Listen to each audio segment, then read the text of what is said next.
धुंध में छिपा घर।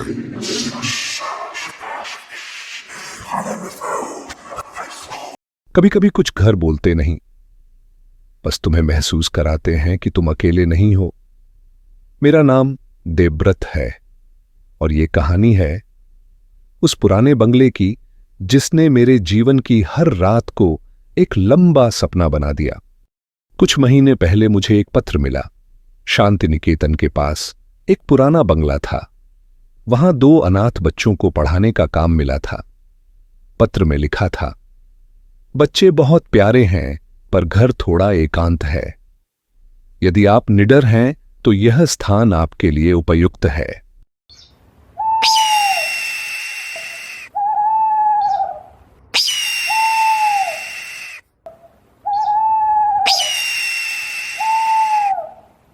जब मैं वहां पहुंचा, बंगला किसी पुराने सपने जैसा लगा। दीवारों पर काई, झूलते पर्दे और हवा में नमी की गंध।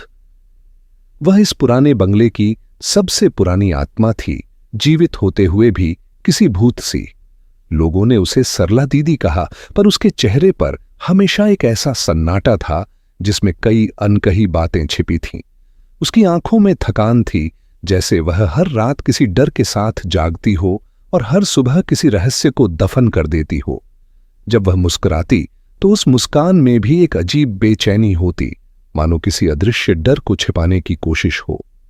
कहते हैं उसने उस घर को अपने बच्चों की तरह संभाला, लेकिन कभी किसी ने यह नहीं पूछा कि आखिर वह किसकी प्रतीक्षा में अब तक वहीं ठहरी है। बाबू, बच्चे बहुत अच्छे हैं, बस रात को बंगले के पीछे मत जाइएगा। क्यों? वहां क्या है? वहां जो था वो अब भी वहीं है। बच्चे मीत और रूपा सच में मासूम थे, पर उनकी मुस्कान में कुछ रहस्य था, जैसे वो मुझसे ज्यादा इस घर को समझते हों। एक शाम मैंने देखा रूपा बगीचे की ओर देख रही थी। किसे देख रही हो रूपा? वो आदमी जो गेट के पास खड़ा है। वहां तो कोई नहीं। आप नहीं देख पाते अंकल, पर वो हमें देखता है। अब हर रात खिड़की के पास कोई मौजूदगी महसूस होती थी। एक रात मैंने पर्दा हटाया और देखा कोई आदमी पुराने कपड़ों में बस खड़ा था, मुझे घूरते हुए। मैं बाहर भागा, लेकिन वहां कुछ नहीं था, सिर्फ एक ठंडी बर्फ जैसी हवा, जैसे किसी ने अभी अभी वहां से हटकर मुझे जगह दी हो। आप भी उसे देख लेते हैं ना अंकल? किसे? जो हमारे साथ खेलता है। मैंने सरला दीदी से पूछा, इस घर में पहले कौन था? मालिक का भतीजा और उसकी प्रेमिका दोनों झील में डूब मरे थे। बच्चे उन्हीं के साथ खेलते हैं अब भी। उस रात मुझे लगा शायद मैं पागल हो रहा हूं। हर दीवार, हर दरवाजा मुझसे कुछ कहना चाहता था। उस रात मैंने बच्चों को अपने कमरे में सुला लिया। घड़ी ने 3 बजाए और तभी दरवाजा धीरे से खुला।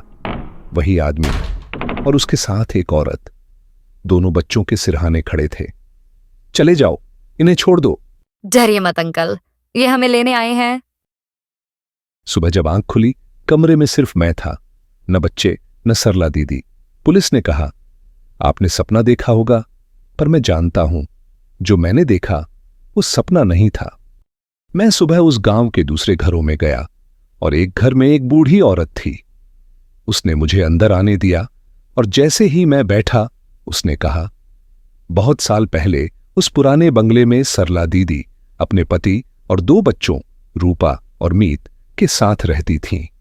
सरला दीदी सादगी की मूर्ति थीं, घर को बच्चों की तरह संभालती, हर चीज में अपनापन झलकता था।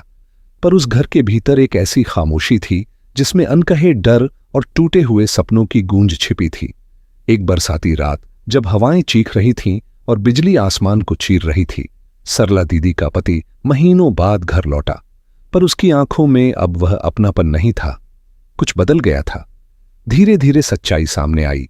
वह किसी और औरत से मोहब्बत करने लगा था, जो कभी कभी इसी घर में मेहमान बनकर आती थी। उस रात दोनों के बीच भयंकर झगड़ा हुआ। रूपा और मीत डर कर ऊपर अपने कमरे में भाग गए। नीचे से चीखों की आवाजें, फिर कांच टूटने की, फिर किसी के गिरने की। उसी हड़बड़ी में एक दिया गिरा और आग फैल गई। जब तक लोग पहुंचे, बंगला जलकर राख हो चुका था। सरला दीदी बच गईं। पर उनके पति रूपा और मीत लपटों में समा गए। बच्चों के शव खिड़की के पास मिले, जैसे वे बाहर भागने की कोशिश में थे। समय बीतता गया। सरला दीदी ने घर को फिर से बनाया, पर कभी छोड़ा नहीं। वह अक्सर खाली कमरों में किसी से बात करती, मानो बच्चे अब भी आसपास हों। कभी कभी पड़ोसी कहते, रात को बच्चों की हंसी सुनाई देती है। कहते हैं रूपा और मीत की आत्माएं उस घर में अब भी थीं। वे न बदला लेना चाहती थीं, न डराना, बस अपनी मां के साथ रहना चाहती थीं जब तक वो जिंदा थीं। आज भी जब मैं बोलता हूँ मुझे कभी कभी वही दो आवाजें सुनाई देती हैं। अंकल, अब हमें डर नहीं लगता। कभी कभी आत्माएं वहां नहीं रहती जहां वो मरी थीं, बल्कि वहां रहती हैं जहां उन्हें कोई अब भी याद करता है। दोस्तों, आप सब मेरी वीडियो देख रहे हैं पर सब्सक्राइब नहीं कर रहे। मेरा आप सबसे निवेदन है, कृपया चैनल को सब्सक्राइब करें। ऐसी ही और रहस्यमयी और दिलचस्प कहानियां सुनने के लिए हमारे साथ बने रहे। आपका एक सब्सक्रिप्शन मुझे और भी नई कहानियां लाने की प्रेरणा देता है। धन्यवाद।